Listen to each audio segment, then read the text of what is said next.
السلام عليكم لما انت ودي السلام يا ودتك اللي تشوفوا mahadsantiin kuwa igu soo biiri doona waa mahadsantihiin like share-ka xaqiina waa insha Allah aan isla fiirsan wax yar walaasheen safiyo tusma sida Columbus Ohio loogu soo dhaweynayo insha Allah waa deeqsono waa wariyada qaaliga ah oo TV-ga la tigmero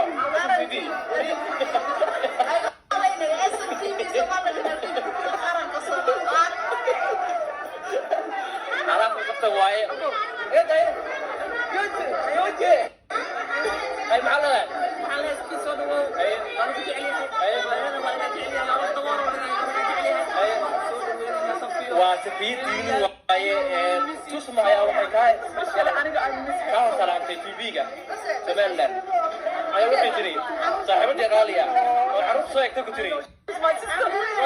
she's my friend she's my sister she's my friend barta لكن إدودي ويا وقال أنا بقولنا أمر تيم كيني محل لا شاورة ده وقت اللي أمر هيا إسلامتي أو جهر وينت ما قوي رفيان جهورر ضبط كشديس always طبعا مسوق بكشنا دبقام يتابع إلي سوق أنا ما سقيني رفيق دبقام كما كان لي هاي أنا ويني وينك markaas walaashan saas loo soo dhaweeyay insha Allah gabdhaha Soomaaliyeed isku xirnaada isku duubnaada niyada isu dhisa insha Allah guul iyo gobonimo ay rajeynaa insha Allah Soomaalida waa shay qaali ah hebel iyo magaciisa iska dhaafa adduunka waa laga tagaa nin walba ku diyaar ah sugaaya ma sha Allah walaashan wixii ku soo mara kamayra adigana insha Allah waa waxaad cibra ku qaadatay waa wax ku qasnaa waxaan u malaynayaa inaad cibra intaas kugu filan tahay bini'aadanka warkiisa iska dhaaf bini'aadan warkiisa wuxuu ka qaadaa malahan adigu inaad afkaaga af daboolan dahab laga rabaa lama rabo in maxay hayna waxay dhahan la shaqaad qaadid